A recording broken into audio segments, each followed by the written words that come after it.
Scan Tobago. My name is Lance Logan Key, um, from Six Nations,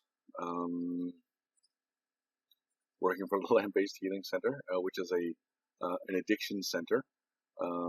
It's new.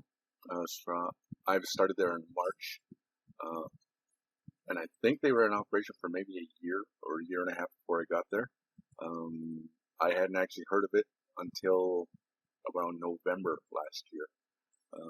But we work with addiction, so I'm an addictions counselor. Now, prior to that, I worked 6 years at Six Nations Corrections, the probation office. Worked in youth counseling. I can't even remember what my job title was, but I was a youth justice worker. So I was not a probation officer. I want to make that clear. Reason why I want to make that clear is because a lot of people would think my job was interchangeable with the probation officers, whether the adults or whether the youth. The reality is the youth probation officers have a lot more that they can do. My job is specifically around counseling and support. So where a probation officer can compel someone to follow through with a program or attend counseling someplace, I can only make a suggestion. I can make a referral, or I could actually, not can anymore. But I didn't have that power to compel. Probation officers can lay charges, failure to comply, failure to follow through with programming, things like that. I can't do that, or I couldn't do that. My job is specifically around supporting youth with making better decisions so that they are no longer involved in the justice system. In that job, there was a lot of things that I addressed: homelessness, mental health, addictions, whatever was going to interfere with the youth's success. My job was to work with that, with that particular youth. Prior to that, I worked at Toronto Council Fire in Toronto, lived in Toronto, worked for them for a year as a youth navigator, which was more of a sort of a wider ranging job. I also worked with residential school survivors there.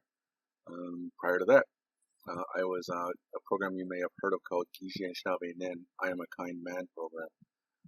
That was a multifaceted program. I ran that program for 4 years out of the Ontario Federation of Indian Friendship Centers.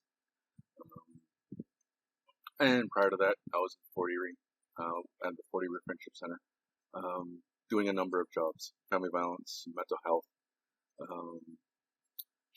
and again, working with residential school survivors there as well. And prior to that, for 13 years, I worked at Hodinosio Family Salt Support Services. I worked in shelter, worked at youth lodge. My longest period was working in men's counseling. So I was one of the men's counselors there. So my career has been a lot of counseling. Now, mind you, with the way programs work and develop and things like that, there was a lot of program development. So developing these kinds of workshops, developing trainings, developing curriculum. Part of the curriculum, part of the thing that I did when I worked at the Federation was we developed and taught college level courses. Working in the Gijien program, doing a lot of work around expanding that program from where it started to where it was when I left off. If any of you have been involved in the Healthy Indigenous Male program, I did much of the work in developing the book that they used. Yeah, just a lot of stuff.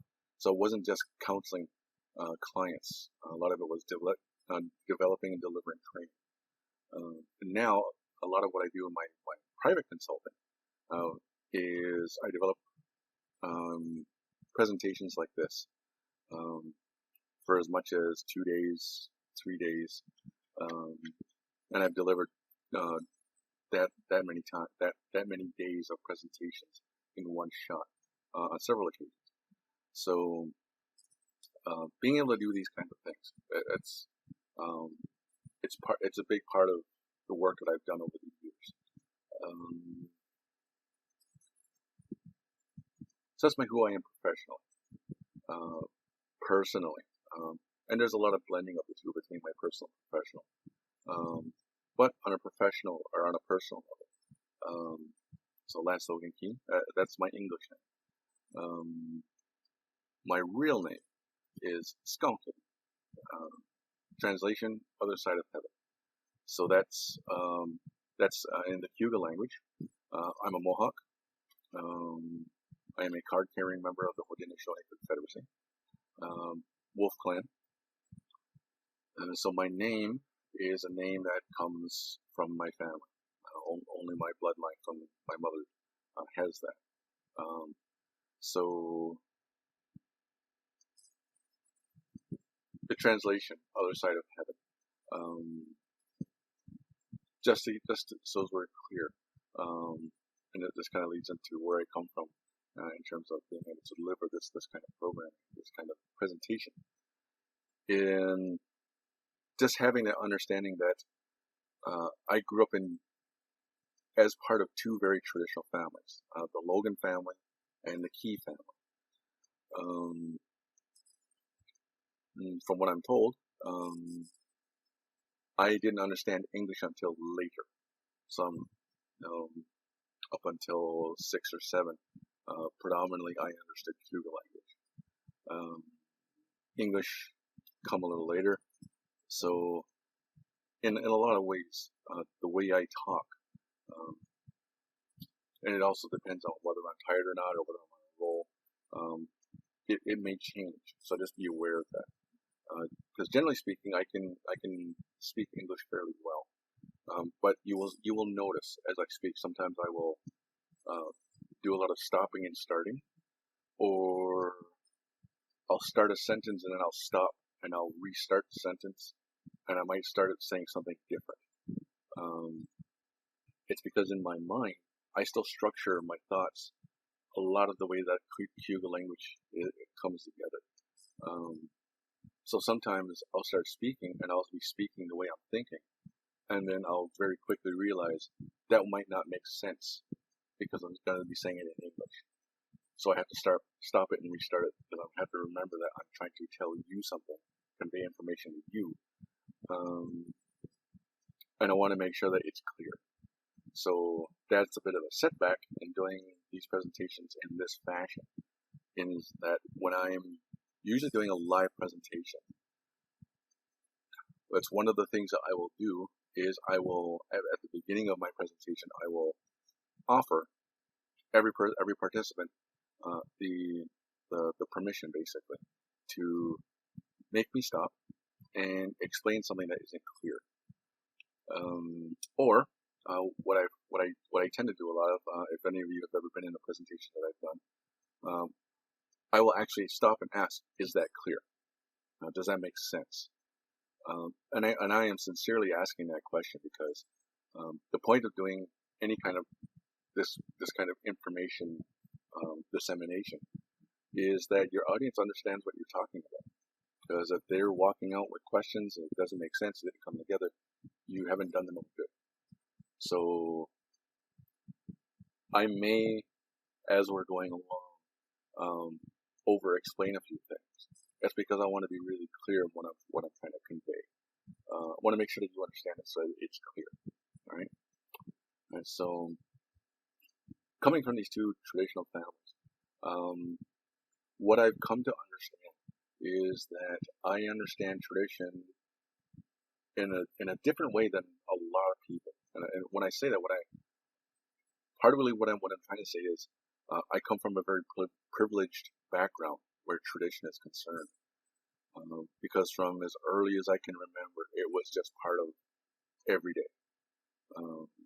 The things that we did, the things that that were said to us, the stories that we were told. When we're given reasons for why we're doing things, those usually comes from a traditional place. So, and the people who told me were people like my grandparents, my aunts and uncles, and because they come from this old style understanding, they were tended to be fairly blunt in the way that they conveyed this information. So some people would call it harsh, maybe crass. Um, reason why they did it like that is because they wanted to be very clear. They did not want to have any ambiguity about what they were trying to tell you. So it did to them make sense to make it sound nice, to make add a whole bunch of flowery words to it. Straight, direct, blunt, coarse. That's how I got it. So sometimes I can be pretty straight, blunt, and coarse when I'm teaching this. I'm not trying to be rude. I'm not trying to be crude. I'm just trying to be clear. So that may come across. Now, mind you, I work very hard to make sure that I'm not being offensive. But sometimes it can be blunt. So just be aware of that going forward. For all those reasons, it's clear. It's the way I was taught, and it makes sense. I tend to have a hard time listening to presenters who speak in this rather mystical,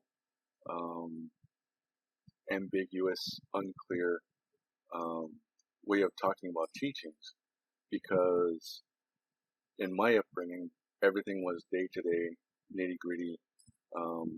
What does it mean in the everyday? I didn't have that situation where some person who was older than you would say, "Everybody gather around, I'm going to give you a teaching." We didn't get that. What we got was, while we're working at something or while we're doing something, someone says, "You know why we do that?" And they'll tell you this little piece that's related to what you're doing. They won't sit and tell you the whole big long story.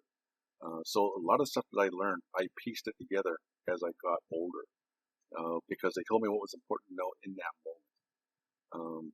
And I was part of the thinking process. That's a big part of what this 8-set presentation is about, is taking a look at your thinking process and decision-making skills.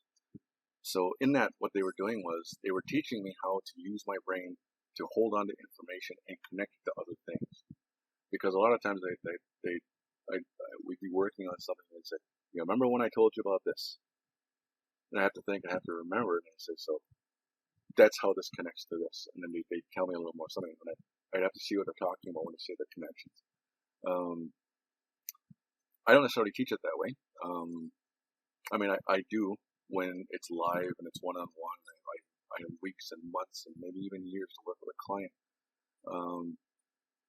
But here I'm going to be a lot more succinct, and I'm going to have everything gathered together as best I can for all of you to get it, because this isn't live, it's a recording, and you're going to access it in that fashion. So just be aware of that. So essentially, that is who I am. In terms of how my two worlds come together, early on, particularly, because working at Hodinosio Family Support Services, generally speaking, family violence agencies tend to have smaller populations of males, both as workers and as clients, if they have males at all. So working at Hodinosio,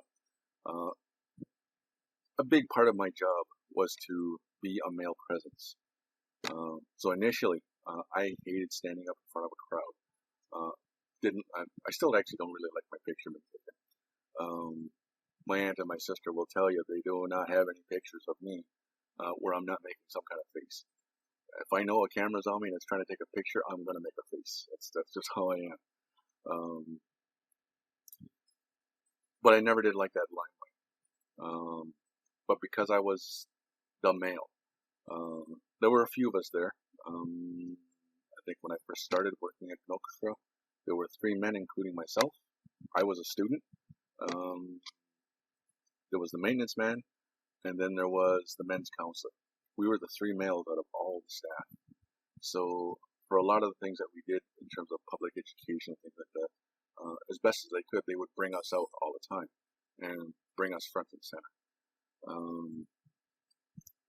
Good thing I kind of knew what I was doing, and I had to learn very quickly how to be upfront and be that presence and speak. Um, Not because I wanted to, but because it was my job, and it was for the good of the agency and all those things. So that's why I did it.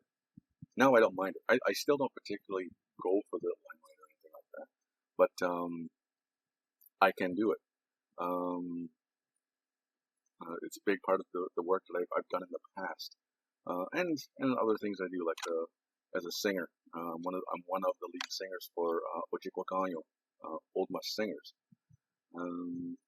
And I used to be one of the main dancers for Gunra the Skola White Pine Dancers, on the stage a lot.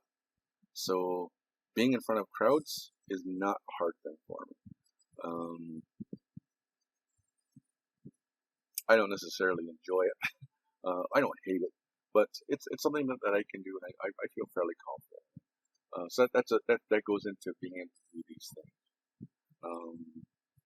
So part of that, being put up front, because I had that traditional background, that became clear that I could do those kind of things.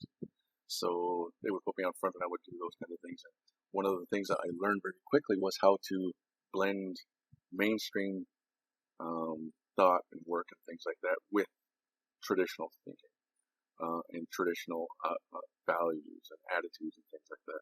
So I try to bring my upbringing, that traditional in the everyday sense, to the everyday work of working with clients in a counseling setting, whether that's as individuals or as groups. So that's a lot of how I do what I do. Right. So and because I'm male, a lot of times that's the perspective that's asked of me, is to work with men's programming. Mind you, coming from a traditional background, I didn't have a lot of separation between men and women's things. I'll probably get into that later on. So I don't necessarily understand traditional thought in terms of men's and women's. There's very actually few places where that kind of separation is very important. So my perspective may be a little different to how you understand it, but make it fit your life.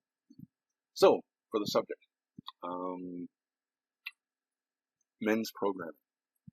So when they said they wanted 8 videos, because I've done it, I have a lot of information. I've done these kinds of things before. So I was trying to figure out, well, if I'm going to do 8 videos, eight series, basically I'm doing 8 presentations. What do I want to present? And is there a particular order that it should be done in? So after some thought, thinking about what I think is important in terms of men's programming, both from a traditional perspective and in a modern sense, an Indigenous male's perspective in the modern world, what's important to understand. So for tonight, one of the things that I think is very important to understand, so that it's a good thing to start from, is looking at masculinity in the mainstream. And we can tack on whatever we want, but essentially it's what do we understand masculinity to be? What is Indigenous masculinity? Specifically, what is Hodinosio masculinity? And how does that match up to the masculinity that that has been thrust upon us? And is there space for an Indigenous masculinity in the modern world? Long story short, yes, there's definitely a place for Indigenous Hodinosio masculinity in a modern world. In all humbleness, that is me. Most of the men in my family, both my father's side and my mother's side, they're embodiments of that. Understanding masculinity, but in our sense of the world, our sense of way, our sense of doing things. And that encompasses a lot of things. So where do we start? Now, where were we before? So my understanding where traditional masculinity comes in is a sense of comradeship. So as we go forward, what I want y'all to understand is a lot of what I'm going to say. It's going to be referring to male masculinity, but really it's a mirror to femininity, right?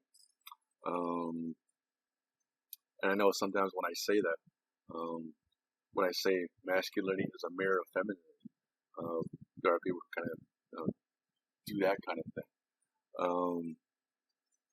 But because I believe in reciprocity, I believe in duality. The unspoken part, which I'm about to speak, is femininity is a mirror of masculinity. Goes both ways. In my growing up, I actually did not understand feminine versus masculine until I'd have to say high school, because it wasn't part of what we were taught. It wasn't the way we were taught to look at things. As I understood it, most of the ideas around femininity and masculinity, in a traditional sense, were divided between appropriateness for the job at hand. And essentially, that wasn't about, well, because you're a male, you should do this. It's more, it makes sense that you do this because, right? You fit the job. So what's a way to illustrate that? In my growing up, there was no such thing as men's work or women's work. There was just work. Now, mind you, as I remember this, and I actually had a small conversation around this with my mother a few days ago, because we were talking about independence, maturity, things like that. Won't go into the whole background work, but that became part of the conversation. And one of the things that my mother had brought up was that she had taught us early on how to work. She taught us how to cook. And one of those things that I remember is knowing how to fry an egg. Right? Now, mind you, our recollections are a little different. My recollection is I was around 5 or 6, and my mom's recollection is more around 7 or 8 or maybe 9 years old.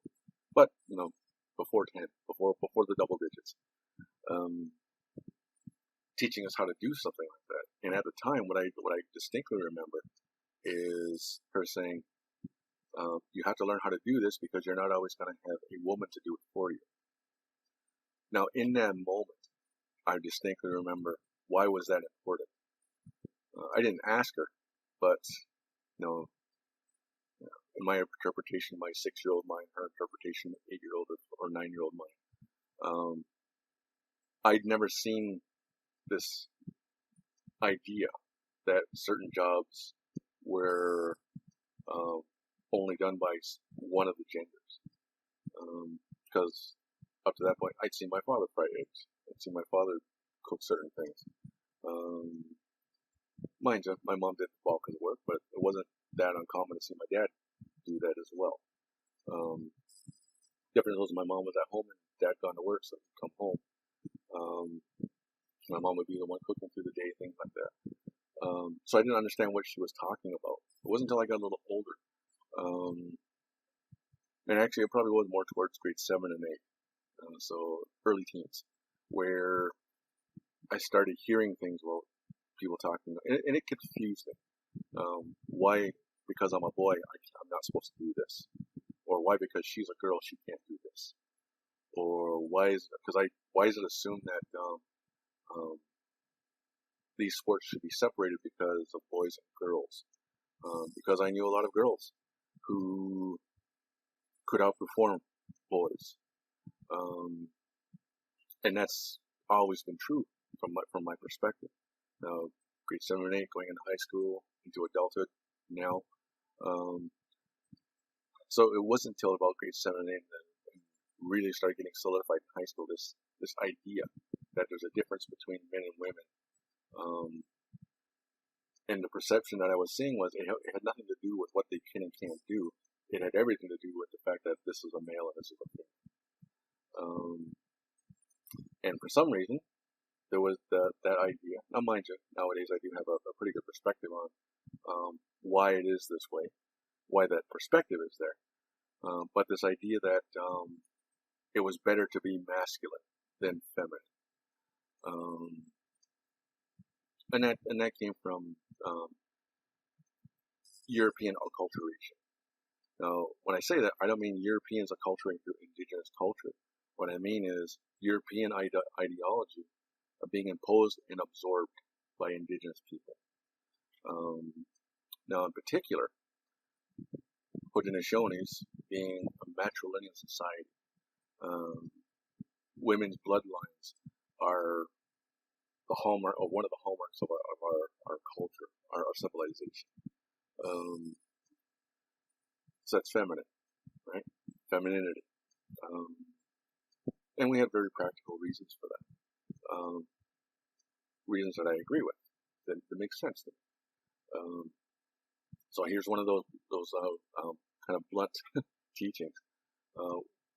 When I ask, well, when it comes to clans, why is it we get the mother's clan and not the father's clan? And both men and women in my family basically said the same thing. You definitely know who your mom is. You don't always know who your father is. Right? Makes sense, because I definitely know this is the person who birthed me. We know this is mom. But if you understand the process for getting pregnant and things like that, there's a lot of questions that can be asked in that process. But there is no question about who's the one who carried you 9 months and then gave birth. So that makes sense that, well, it should be that's who gets the clan. So everything that you get in terms of culture comes from that system, because that's definitely who you're with. So I don't pass on my clan to my kids, but my sister definitely passes on her clan to her children, and so on, all down the motherline. So in that sense, like I said, I never did grow up in this idea of men's work or women's work. There was just work. And there was a couple of ways that why that was very important. It was important because it was important that you knew how to do things, so that you weren't always dependent on other people. And that can be looked at in a few different ways. So some people would say, well, that means you're not being a burden to other people. Okay. Now, mind you, there's a whole big gray area and all of that, because if you love and care about someone, then having to care for them isn't necessarily a burden. Right? It's what you do. But more where I was coming from in my upbringing was you do for yourself so that you can do for yourself if there's no one else around to help you. Right?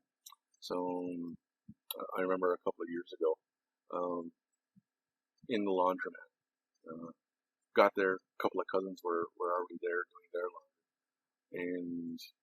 And these were cousins that I don't see on a regular basis. So here I am with my laundry bag, putting my laundry in the machine, and my cousin said something along the lines of, just starting to do your own laundry, no woman, or it might have been no mother, to do it for you. And without missing a beat, I just looked at her and said, how hard is it to throw some coins in the washing machine? It's that simple. I remember years ago, girlfriend, now mind you, I'm 48 now, this is around when I was 30, 31, somewhere in that range. I was living here, she lived out of Niagara region. And we've been dating for a while, and because the living thing, 1 weekend I go out there, next weekend she come up here, usually on a Friday night, but this particular Friday night, she called me up and asked me what time I was coming out. I said, probably not till tomorrow morning, because I had laundry to do. And she said, well, just pack up your laundry and bring it here, you can do it here. And I said, oh yeah, I guess I could do that. And she goes, I'll do your laundry for you. Red flag went up, and I couldn't figure out why am I concerned about that? So I did one of the worst things you can do in a relationship. Uh, she was doing my laundry, and I hovered. Right, kept looking what she was doing. You know, why are you doing that? That's not how I do. That's not how I do this. Wait, you're not using my detergent. I like my detergent. You sure you want to soak that for that long? Just hovering. And what it came down to was, because I had learned how to do so many things on my own and do it for myself, I actually had to reach the point where I didn't like other people doing other things for me. So, in that sense, what my mom and my father and my relatives were teaching me sunk in. Do for yourself. Learn, because you should be able to do it for yourself. And I still hold strong to that. I would much rather do a lot of those things, because, and it's not about not depending on other people. It's more about just, I can do it for myself, so I should. And in that sense, that is masculinity, but it's also femininity, right? So the point I'm trying to make there is, from a traditional aspect, from what I understand, masculine and femininity has nothing to do with that division of labor in that sense. More what I was taught to how to look at it is to really get an understanding of that masculine and femininity. I actually do try to, as best I can, avoid saying masculinity versus femininity, because that versus usually talks about competition, two opposing forces. And the imagery that makes more sense to me is two sides of a coin. So instead of this, right? So feminine, masculine, together, right? And in that sense, if you look at it that way, there's not a lot of different. They're complementary to each other. So in that traditional sense, where it came at looking at it as a division of labor, more what we're looking at is appropriateness. So when I say appropriateness, if you have, and I'm not even going to put genders into it, if you have this strapping 6 foot, 200-pound man with very little fat on him, good muscles, next to a man who is maybe 5'5", 5'6", 5'7", fairly thin, not bulky in any way, but not necessarily weak or anything like that. And you had a heavy job to do. Which one do you think is going to be more apt to do it? The man who's built bigger, or the man who's built smaller? If you have a message or something that needs to be run out a long distance, do you want to give that message to the big bulky guy, or do you want to give it to the little guy? It's more about who's appropriate in terms of physical size. So when you look at that, think about that. A lot of people there automatically thought, well, men are bigger, women are smaller. Generally, but not always.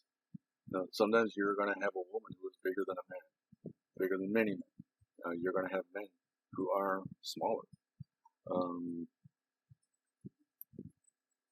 That doesn't mean that if the smaller man is doing jobs that aren't physically labor intensive, that they're weaker than the bigger man. It just means that they're doing the work that's more appropriate to their ability. Same thing with the other one. So if you flip that over, same thing for women. Bigger women can do bigger work. Smaller women do different kinds of work that aren't necessarily as physically intensive. And that doesn't mean one is better than the other or one is more preferred than the other. It's just who's appropriate for the job at hand. That was what I grew up with. So in my family, my particular family, there are 4 brothers and 1 sister. In terms of the work that we did, not a lot of difference. We're all expected to do the same work. Now, mind you, when it came to cutting down a tree that was dying, my sister tended to not be one of the ones who did that. When it came to doing intricate work, like like putting together um, sewing things. Um, the boys actually didn't do a whole lot of that, but look at these fingers. That's why. It has nothing to do with the fact that she's a girl. She had smaller hands than we did. It was just appropriate to the job. So where it comes to masculine and feminine, it has a lot more to do with sexuality.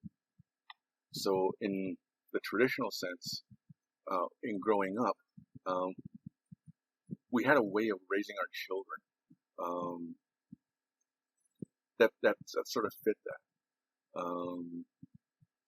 So this perspective that I was taught was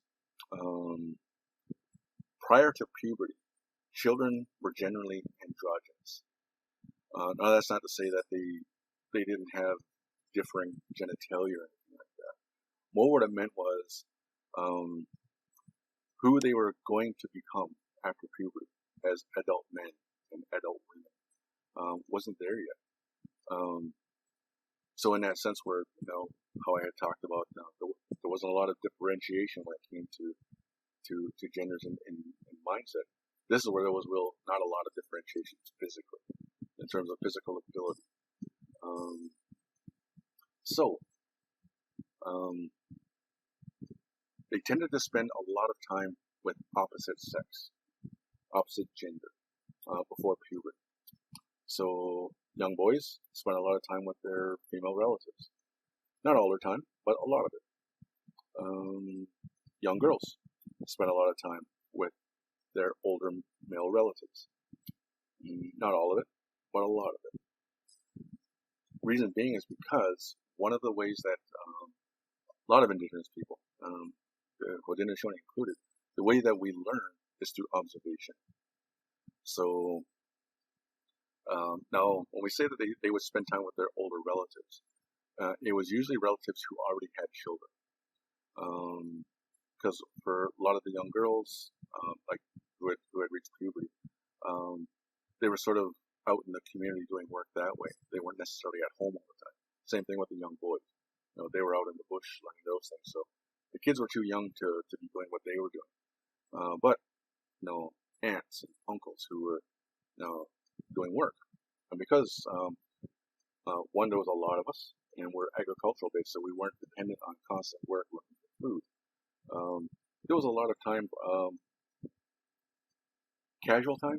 I don't know if that's the best way to describe it, but a lot of time where you weren't doing intensive work. So you could have talks, you could have discussions, and you could take a break here and there just to look at things and things like that.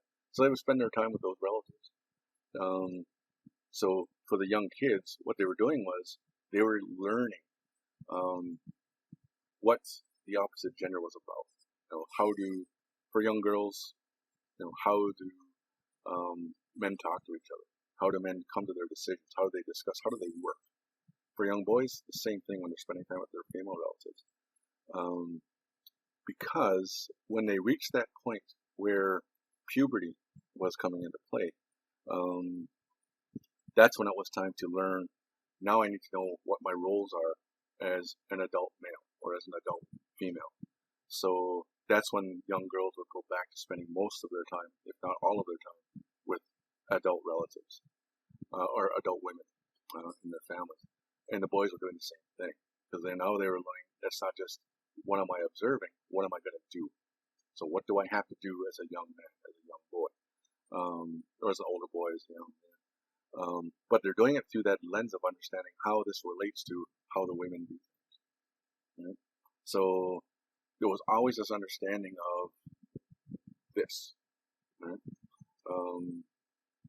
I might be a male, but everything that I do is in relation to female. So when I say masculinity is connected to femininity, and femininity is connected to masculinity, that's a lot of what I'm talking about. In a modern sense, you'll hear a lot of people talk about men in particular. I don't understand women. From what I understand, that wasn't a very common thing back before a lot of the imposition of European ideologies came into play. because you already knew a lot of that because you were encouraged to spend that time. You're also encouraged to ask questions, and you were asked a lot of questions. Now, when you look at that, what do you see? And they would interpret those things. You ask a question, and this is one of the things where, from this teaching and some work around it, one of the things I'm a firm advocate of is awkward conversations. So now, there's TV shows. Maybe I think there's a website that's called something about kids say the weirdest things or kids say the most awkward things. Because a lot of the things that we talk about as modesty, or maybe calling it shame or things like that, we learn those, and that's about self-consciousness. Kids aren't self-conscious, right? They're just going to ask, because in their world, it makes perfect sense to be inquisitive. So that's part of the job, being an uncle, being a parent, being an aunt, being any of those things is, properly, we have to be ready to have those awkward moments. Because it's not about my awkwardness as the adult, it's about their question as a child and my responsibility in helping raise that child. Because that's another part of that, particularly because we're talking about masculinity. As an uncle, and in particular when we're talking about Hodinosio culture, because we're matrilineal, uncles tended to have a lot of say in how their nieces and nephews of their sisters were raised and taught. It was a big part of their responsibility. As I was taught at some point, uncles had more say and aunts had more say in how their sisters' children were raised than the biological fathers. Now, when I say that, that's because those children need to be brought up to learn the particulars of what the clan family does. So their blood family is, and then part of the bigger clan family. And because we did not marry inside of our clan, the person that they would marry would be of a different clan, so they didn't have what we taught. Now, mind you, they might, like in general, there's a lot of commonality there, but there are particular things and particular perspectives that are particular to every clan. That person would not have it. So it made sense that the uncles and the aunts would have more say. And that's not to say that they had no part in raising their children. A biological father, as I understood it, their main job in their biological children's lives was to be supportive and loving. So, listening. They listened to their kids. They had conversations with their kids. They were always that support. One of the things that I've said on on many occasions, I've had to say to my own niece, I'm not your friend, I'm your uncle. Meaning that's the responsibility I have as an uncle, not to be the buddy. That's what your dad's for. My job is to be a teacher. That means I'm not always going to be, I'm not going to have the appearance of being the most approachable. I'm not going to have the most loving appearance all the time, because my job is to teach you. If I think that you need to be disciplined, then I will do the disciplining. That's my job. That actually was not a father's job. So in that sense, again, Hodinosio masculinity. So part of that role, when you're a kid and you're growing up and you're seeing these things, for young boys, when they started spending more time with their older relatives, there they were learning not just what men do, but they were participating in it. So they were part of the work. They were initially, and the younger ones who had just been through puberty, they were mostly doing a lot of observing and listening. But they were also encouraged to start to ask questions. And again, awkward conversations. So awkward around, say, like sexuality, because I'm sure many of us who are long past that have our own children. have our own nieces and nephews, we notice when, those kids in our lives, they get to puberty, they're starting to notice the opposite sex. Um, for a lot of us, that can be awkward. Back then, um, that was just part of conversation, to answer those questions. Because the idea is that once they get to the point where they are going to contemplate becoming a husband, which usually leads to becoming a father. Nowadays, a lot of men walk into that blind. They don't know all the ins and outs of being a husband and being a father and all those things. And we don't have those kinds of relationships anymore, where we can talk to our uncles or our father or our grandfather or a close family friend or anything like that, and bounce those questions off of them, even once we're in the situation. Back then, that was part of the conversation. Explain to, well, this is what you're seeing here. This is why you're feeling this. Say this, don't say that, kind of thing. That was just part of conversation, because that was a big part of our masculinity, was being able to talk. The stereotypical view of modern masculinity is men who only talk about sports and weather. If you ever listen to one of that comedy radio station, can't remember it, Funny 820. There's quite a number of comedians on there who talk about their relationships with other men. They'll talk about how their wives have these deep, long conversations with their female friends. But I'm one, his last name was Regan, and he talked about going golfing with a buddy, and that buddy had just recently gotten a divorce. So when he got home, his wife said, "How's he doing? He's doing good. Is he dating? I don't know. He's got a new 9-iron." Right? That's a stereotypical understanding of male interaction, and that would, in that sense, that would be considered a close male friendship. In a traditional Hodinosio sense, that wouldn't even really be considered an acquaintance. Right? We would talk about, how do you feel about your relationship with your wife? How are things going? Or even just saying, can I talk to you about something? I need to bounce an idea off of something. That was just part of it. Having what would be nowadays considered awkward conversations, which is why I'm an advocate of awkward conversations, because really they shouldn't be awkward. And if you're going to be truly masculine, from a traditional Hodinosio sense, they shouldn't be. That should be part of your regular conversations. One of the things that I have come to say is, if you want to be a tough guy, you're not being a man, you're being a boy. But if you want to be kind and gentle, and supportive, that's being a real man. Because if you take all of that together, essentially that's what we're talking about. That's real masculinity in the Hodinosio sense.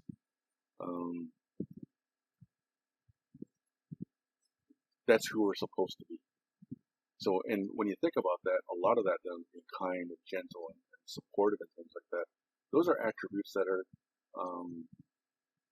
ascribed to modern female or modern femininity. Whether that's a stereotypical view or real or however you want to look at it, generally that's ascribed to femininity. And because a lot of things that are considered feminine are looked at as negative from the modern Western perspective, it's added to this our men's aversion to being kind and supportive and all of those things. But really, that is who we're supposed to be as men, because that sense of how you are emotionally isn't a versus. No, it's two sides of the same coin. Both men and women are supposed to be these things, because it's about connecting. One of the big bases of Hodinosio culture is relationships. And when I say relationships, I'm not talking about, well, I am, but not just about romantic relationships, husband and wife, boyfriend, girlfriend, anything like that. our relationships are about any time that you are interacting with someone. So that is a romantic relationship, but that's also friendships. That's also, in a modern sense, work relationships, whether it's coworkers or boss and employee, owner, employee, whatever it is, teacher and student, right down to the 2 minutes that you're in the checkout line with the person who is bringing through your groceries. Because you're interacting with them, you are entering into a relationship. And there's a lot of rules about that relationship, because to be in a relationship, you have to connect. What you connect on, can be anything. At the grocery, they're determining how much your groceries cost, and they are expecting to pay that, and you relate to them by saying, okay, here's my money. Whether that's cash or whether that's a debit card or whatever it is. That's the interaction. Those an exchange. That's a relationship.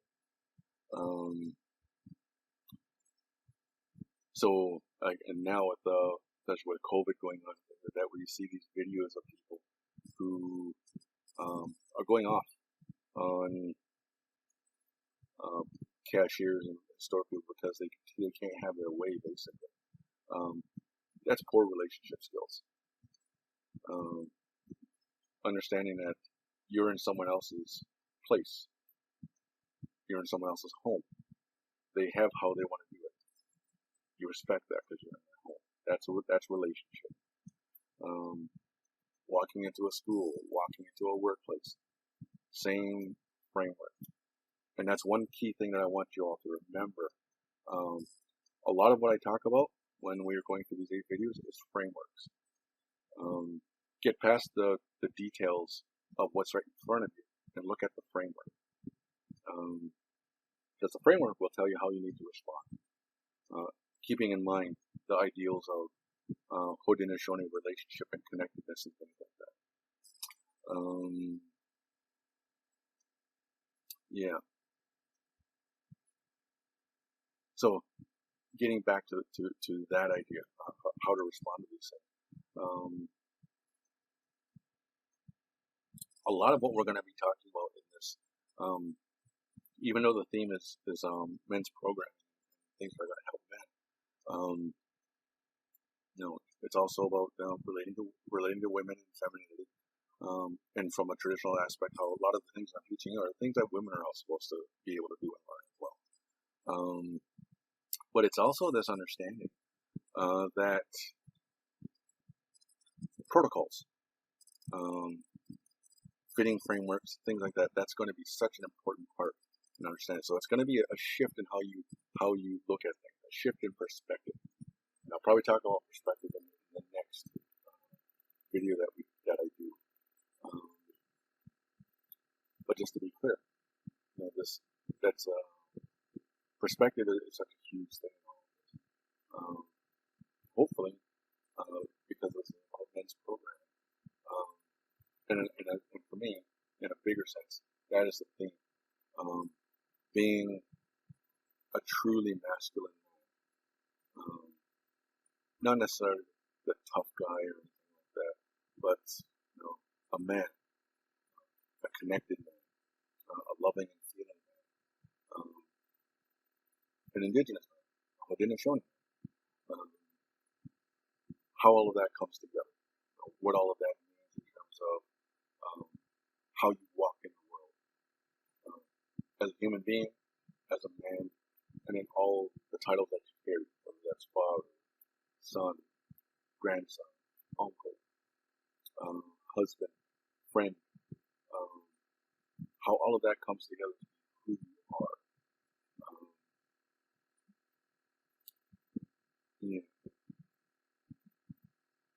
Yeah, I think so. I think that's a good way to put it down.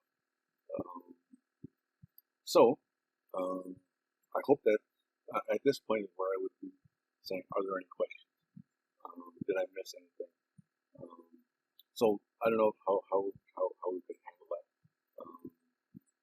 But if there are questions, what I would suggest is whoever is giving this program to maybe ask those questions to them, and they can help find the answers. Maybe they get the answers or the questions back to me, and I can try to provide some clarity down the road. Yeah, just be aware of that. Just because it's a video format and it's not live doesn't mean you can't ask questions. Ask questions. Have conversations. Again, part of this whole masculinity thing and Indigenous man, it's about connecting. So try not to dwell in this place where a lot of people, a lot of men find themselves. If I don't know the answer, I can't show anybody that because I'll look weak. That's not weakness. It actually takes a lot of strength to admit when you don't know something. And in all likelihood, if you don't understand something that I presented, it's because I didn't present it in a way that was understandable to you, which is my job. So that's on me, that's not on you. Ask your questions, go forward and put them out there. You're not weak. Right? It has nothing to do with that. So the next video that I'm going to be doing is peace, power, righteousness, and the divine. So those are some, I guess you call it, basic bedrock pillars of Hodinosio culture. Why peace, power, and righteousness were considered this bedrock of Hodinosio society, and how together they create this sense of what the good mind is, or they add to the sense of what the good mind is. They give us this way of thinking, and for me, that's where I concentrate. I talk about a little bit, but not a lot. What you hear about good mind a lot is the sense of good thoughts, hope for the best, which is all part of it. That's fine. But in my upbringing, we talk more about how do you think, how do you train your mind, how do you ask your questions, how do you find out what you need to know, how do you find out what you need to do, what you got to do. And that's more what I focus on when I talk about good mind. But I'll get more into that in the next video. So until then,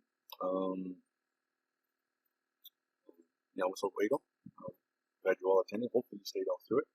I hope this was informative and helpful. Right? Done it.